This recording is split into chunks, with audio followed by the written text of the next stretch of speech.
The Thornwood mansion stood at the edge of the earth, like a ghost ship cast adrift on the cliffs by time.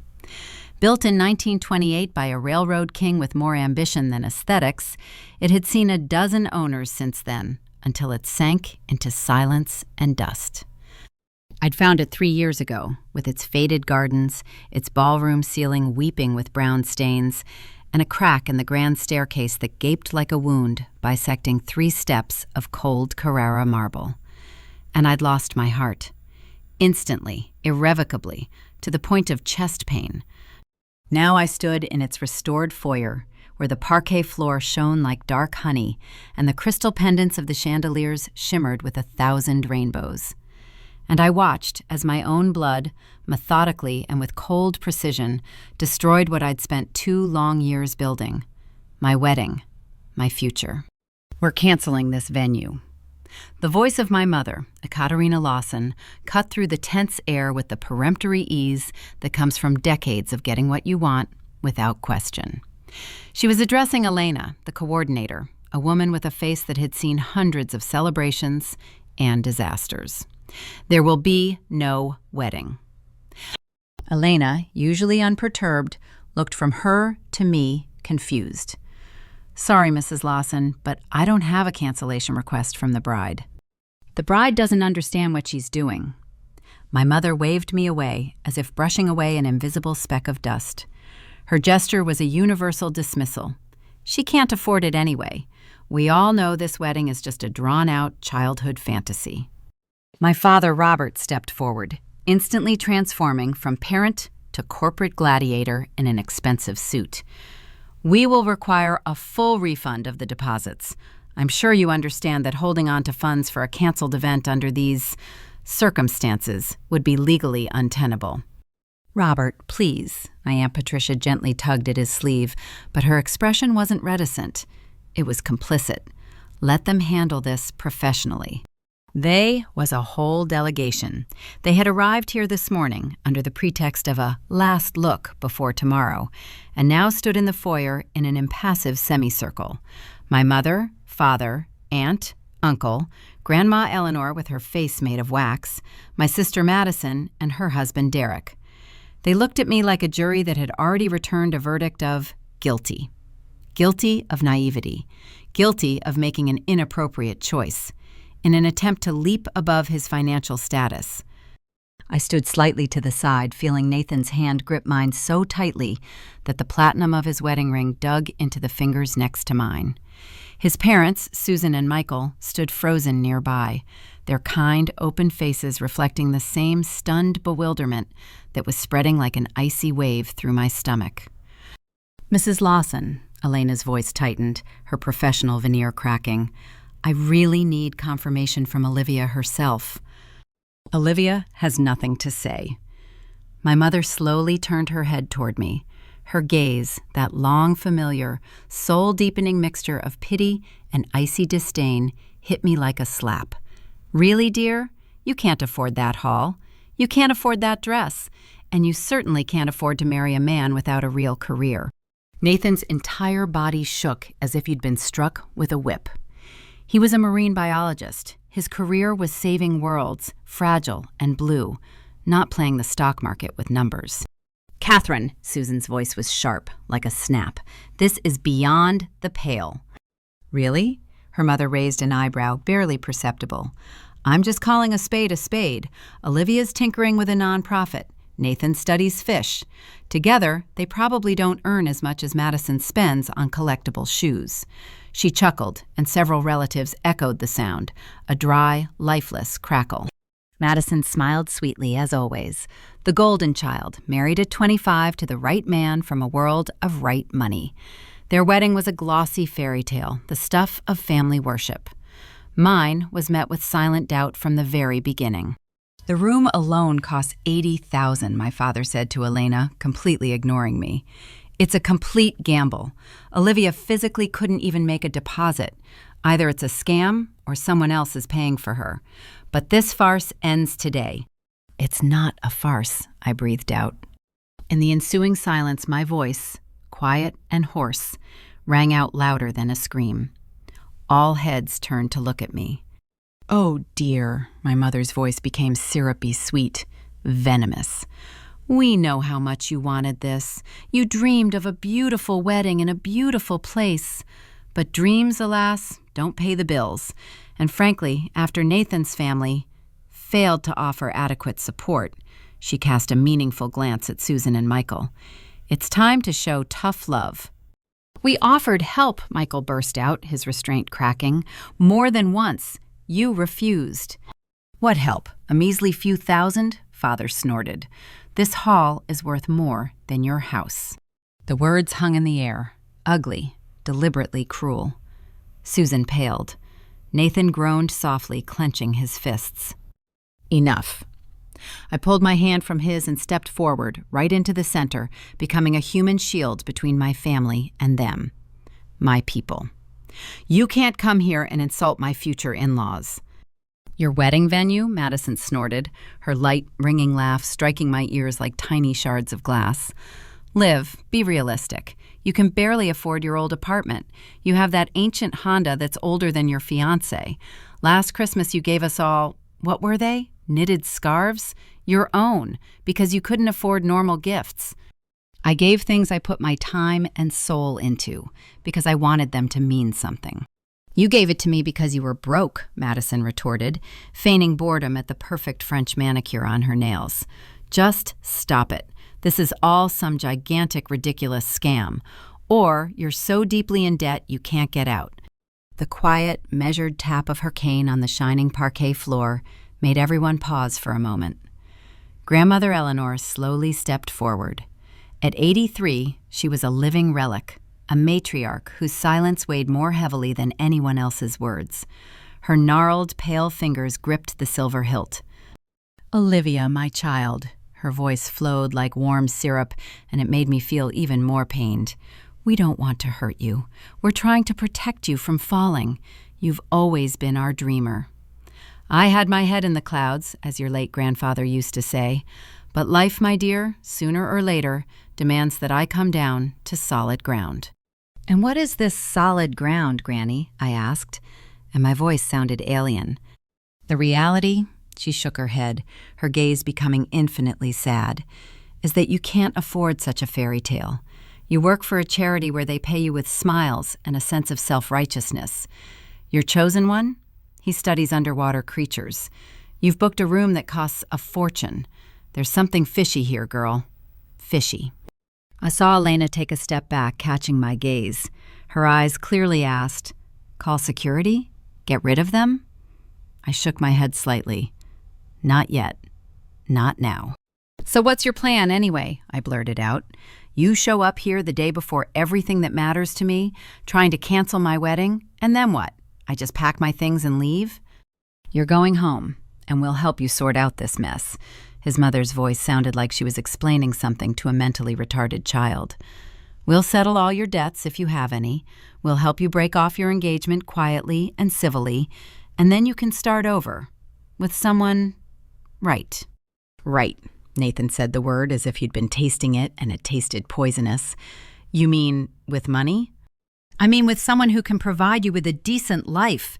His mother didn't even try to soften the wording. Someone from a good family. Someone who didn't grow up in... She paused. Where did you grow up, Nathan? In some co-op in the Central Valley? My parents were school teachers. The voice came quietly, but with incredible firmness. They worked tirelessly to give me an education. I'm proud of my home. Yes, my mother agreed. And with that single syllable, she pronounced her verdict. But pride won't pay the rent at Thornwood. Catherine, that's enough. Susan Chen took an abrupt step, her usually gentle face frozen in a mask of anger. You've insulted my son, my husband, our family. You're trying to cancel a wedding you have no right to, and you're basing all this on assumptions you haven't even bothered to verify. What's there to verify? My father, the embodiment of cold logic, shrugged. We know Olivia's income. We know Nathan's income. We know the value of this place. The math doesn't add up. Period. Maybe it does, I said, and felt a tiny, stubborn spark ignite somewhere deep inside. Maybe you just haven't considered all the variables. My mother rolled her eyes with a theatrical sigh. Oh my God, what variables have we missed? Did you hit the jackpot? Find a chest of pirate gold? Or maybe rob a bank? She glanced at her relatives, inviting them to appreciate the humor. Enlighten us, please. Where did you get the money? Before I could respond, the quiet hum of Elena's tablet cut through the tense silence. She glanced at the screen, and her expression changed. Not abruptly, but subtly. Her eyebrows lifted slightly, her lips pressed together into a thin line. Something informed appeared. "Excuse me," she said clearly. "I need to take this call." She took a few steps back toward the high, arched foyer, but not so far that they couldn't hear her. And she didn't try to lower her voice. "Yes, sir, they're here, the entire Lawson family." A pause. Her back was to us, a straight, impenetrable shield. "No, sir, the bride gave no orders. They claim that—" "Yes, that's right." Another, longer pause. I saw her shoulders straighten. "Understood. I'll tell you, you're on your way." She turned and returned to us. Her professional smile seemed different now. The corners of her lips hid not patience, but a slight, almost elusive anticipation. "The owner of the estate has been informed of the situation," she announced, and her words fell into a deathly silence. "He asked me to convey that no changes or cancellations are possible without the bride's written and personal consent, and also that he is now coming down to discuss your claims personally." "The owner?" My father's eyes narrowed to slits. A quick professional calculation flashed in them. I was sure Thornwood was owned by some anonymous investment company, Sigma LLC or something like that. "Thornwood Estate Holdings," Elena nodded, a subtle edge of steel in her voice. "The managing partner prefers to personally oversee all unusual situations." "Excellent," my mother sat bolt upright, transforming into the very same Ekaterina Lawson before whom boards of directors trembled. "Let him come. I'm sure any sensible person, upon hearing the gist of the matter, would immediately realize that this wedding is a mirage. No matter what delusions Olivia may have deluded herself into, the fact remains, she can't afford it." "Mrs. Lawson," Elena bowed her head slightly, "I'm afraid you don't have the whole picture." "I have it perfectly. My daughter's gotten carried away playing grown-up games, and now we adults have to pull her out." She turned to me, and that same expression appeared on her face, false, clinging sympathy, beneath which simmered irritation. "It's not your fault, Olivia. You've always reached for the stars, but just wishing doesn't make a dream come true."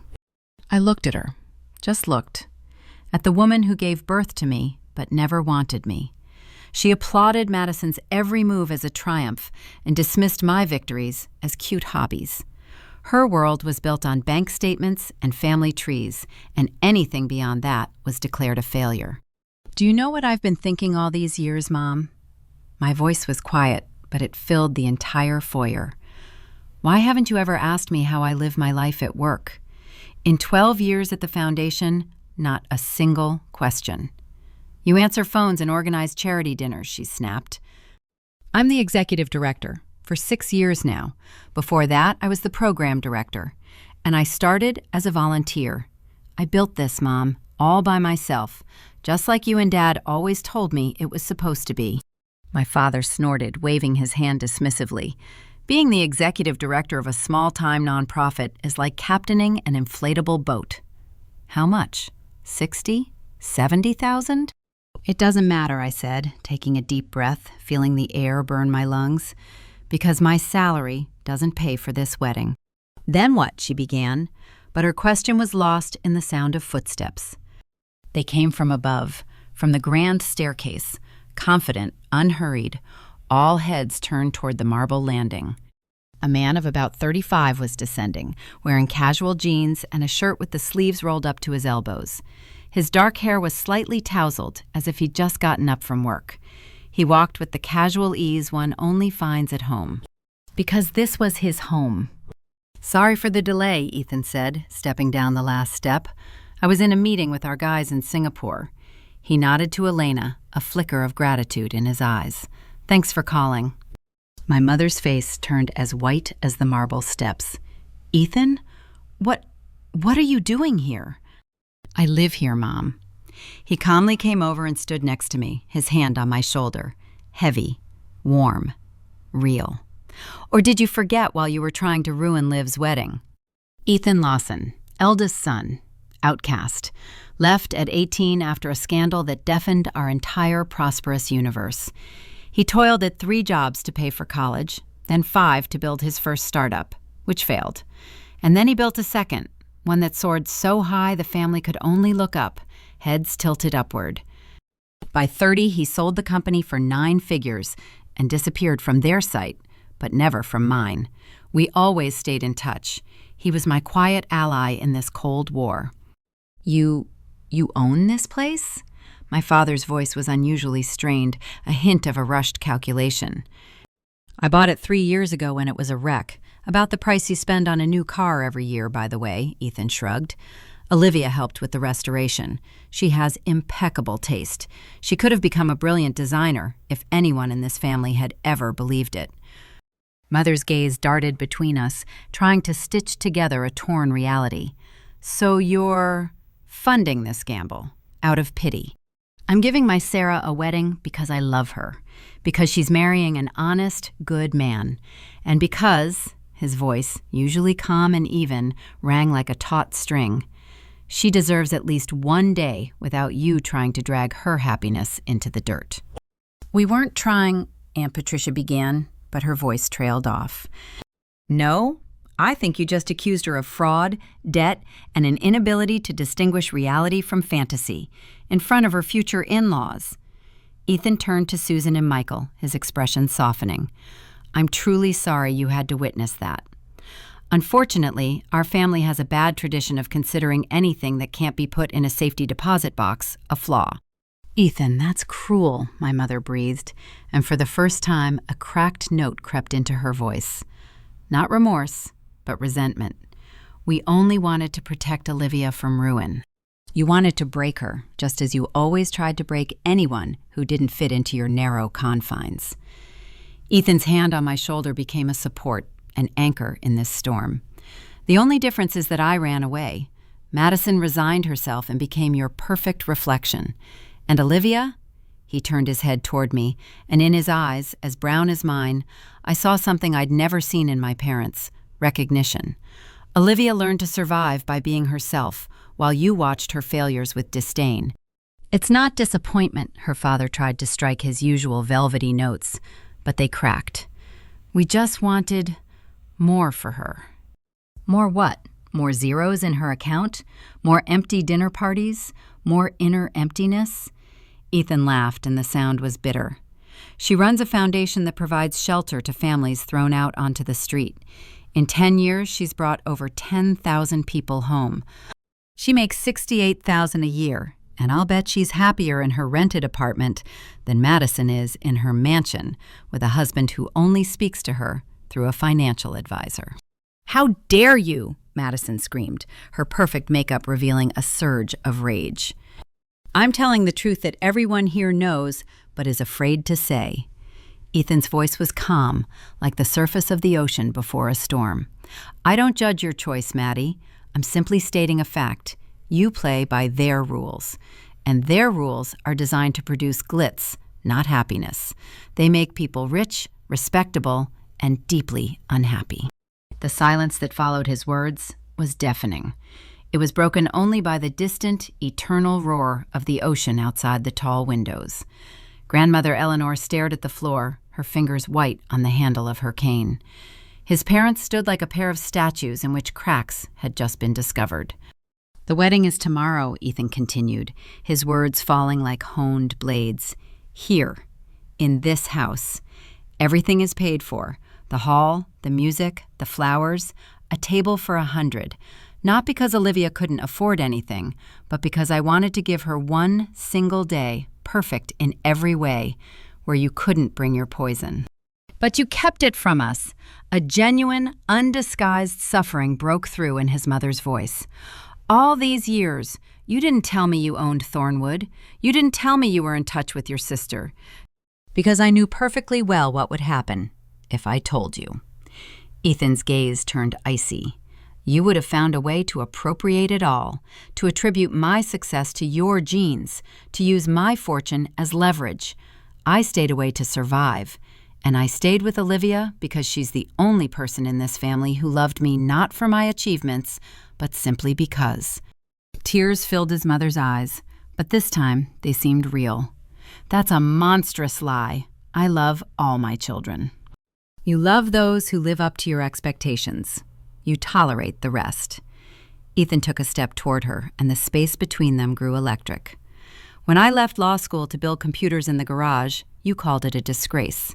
When I slept in the car, you only offered to help if I came back to you on my terms. And when I finally made it, you suddenly remembered I was your son and started bragging about me at cocktail parties.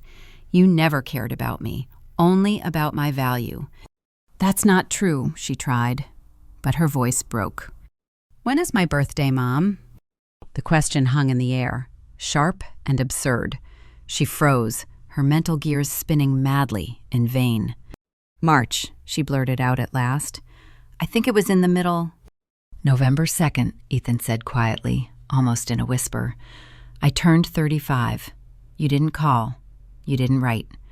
Although your personal assistant has all my contacts, Olivia remembers. She calls every year. She knows my dog's name and remembers that I hate cilantro. She's the only one who makes me feel like I'm not just an asset or a liability in the family balance sheet, but a person. Tears streamed down my cheeks in hot streams, washing away the tension of the last few hours. Nathan's hand squeezed mine tightly. So, yes, Ethan's voice hardened again, becoming a sentence. I'm paying for her wedding. I'm giving her my house. And tomorrow, I'll be the one who walks her down the aisle. Assuming, of course, that honor is still in Dad's sight after today. My father winced as if he'd been slapped across the face. She's my daughter. Of course I want to see her off. Something new flickered in his eyes, a confusion bordering on panic. Then act accordingly. Ethan's voice was devoid of any hint of the gentle irony it had once held. Now it held the steel of a man accustomed to giving orders and seeing them carried out. Tomorrow, you'll all be here, smiling, supportive. You'll have pleasant conversations with the Chen family, taking photos and enjoying yourselves. Not a word about money, not a word about status or suitable matches. You'll act as if Olivia is the miracle she is, and Nathan, the best thing that ever happened to her. Understood? The silence became thick, almost palpable. My father remained silent, and for the first time in my life, I saw his confident, always slightly arrogant posture sag. He nodded slowly, as if with effort. It wasn't resignation. It was defeat. Okay, Ethan turned to Elena, his posture becoming businesslike. Please escort the Lawson family to the guest cottage. I think everyone needs to recover before the rehearsal dinner. Absolutely, Elena nodded, and from the subtle glimmer in her eyes, I could tell she was enjoying this denouement. Please, follow me. They floated toward the exit, a huddled, rumpled army. But one figure separated from the general flow. Grandmother Eleanor stopped, turning around. Her gaze, sharp and weary, fell first on Ethan, then on me. I remember, she said quietly, and her voice, usually dry and emotionless, sounded different. Ethan frowned. What do you remember, Gran? November 2nd, a storm raged outside. And then you lay in my arms, so tiny. Her lips twitched in a semblance of a smile. And Olivia saved her coins to buy you a car for your birthday. She showed it to me before hiding it under her pillow. She was so proud of her choice. Grandma, I whispered, a lump in my throat. I know we let you down, both of you. She took a step closer, leaning on her cane, and her hand, light and bony, touched first Ethan's cheek, then mine. I know this family lost its way long ago, measuring happiness by bank transfers, and I know I was part of that system, too old and cowardly to break. But I want you to know, her voice wavered, I'm proud of you, not for this house or the bills, but for not becoming callous, for preserving your souls. I saw Ethan's jaw clench, his sharp intake of breath. His armor cracked. Grandma, you will walk her down the aisle tomorrow. It's your right. You've earned it." She turned to me, tears welling in her elderly eyes. "And you, my girl, will have the most wonderful day, because you deserve all the light that will shine upon you on that day." She turned and, without looking back, followed the others out the door. Her cane tapped a slow, mournful rhythm on the floor. A new silence fell over the empty foyer, a different one, relieved yet trembling with overwhelming emotion. "Well then," Susan Chen exhaled, her lips twitching into a smile, "that was impressive." I laughed, strangely, nervously, with the echo of a storm just past. I'm so ashamed of them. I knew they could be difficult, but to do it like that, so suddenly. No apologies. Michael placed his hand on my shoulder, and his touch was fatherly and firm. "You're not responsible for them." "He's right," Nathan hugged me, holding me close, and in his embrace, the world slowly began to come together. "You're not them, Olivia. You've never been like them." "Speaking of families," Ethan stretched, regaining control of the situation, "the rehearsal dinner is in 4 hours. I've instructed the chef to make Susan's fried rice recipe. I hope you don't mind. I found the recipe on your home cooking blog. Thought it would be a good sign." Susan gasped, covering her mouth with her hand. You'll be making my recipe?" "Blending family traditions. Isn't that the whole point?" Ethan smiled, a familiar, mischievous twinkle in his eyes. "And the fact that it'll slightly irritate my mother is just a nice bonus." Susan laughed, a ringing, hearty laugh. "You know, Ethan, I think I'm glad you're part of our extended family now." "Both," he nodded, then looked at me. "And you, sister, it's time to start transforming into a bride. Elena will show you your suite. I redid it especially last month. I think you'll appreciate it. Nathan, your quarters are in the East Wing. Get some rest. The big day is tomorrow." "And you?" I asked, seeing his fingers already reaching for the phone in his pocket again. "I need to tidy up a few things. For starters, we need to call our family lawyer so he'll be on standby in case Dad decides to stage another show before tomorrow morning." "Do you think he can still do it?" Nathan's voice was worried. "No," Ethan shook his head, but a shadow of that old, childish vulnerability flickered in his eyes. "He's broken, at least for today, but prudence dictates always having a plan B." He started toward the stairs but stopped halfway and turned around. His figure in the high window seemed both powerful and lonely. "Liv." "Yes?" "I meant it. You're the reason I haven't lost myself, why I haven't run away to the ends of the earth, cutting all ties." His face softened, and for a moment I saw in him the boy who used to secretly read me stories under the covers. "You always saw me as a person, not a project. I was simply trying to repay that debt, at least part of it." He didn't wait for an answer, disappearing into his domain on the second floor. The air he left behind rang with recognition. Nathan pulled me in, pressing my head to his chest. I could hear the steady beat of his heart. "Your brother is a legend." "He's a man who's been alone for too long," I breathed, feeling the tears welling up again. "He bought this mansion and spent 6 months restoring it in secret, and then he simply called and said, 'Come over, I have a surprise for you.' I thought he was talking about a new coffee machine." Nathan laughed, and the sound of his laughter was so familiar, so reassuring. "Come on, let's show me this legendary bridal nest. I have a feeling we'll need all our strength tomorrow."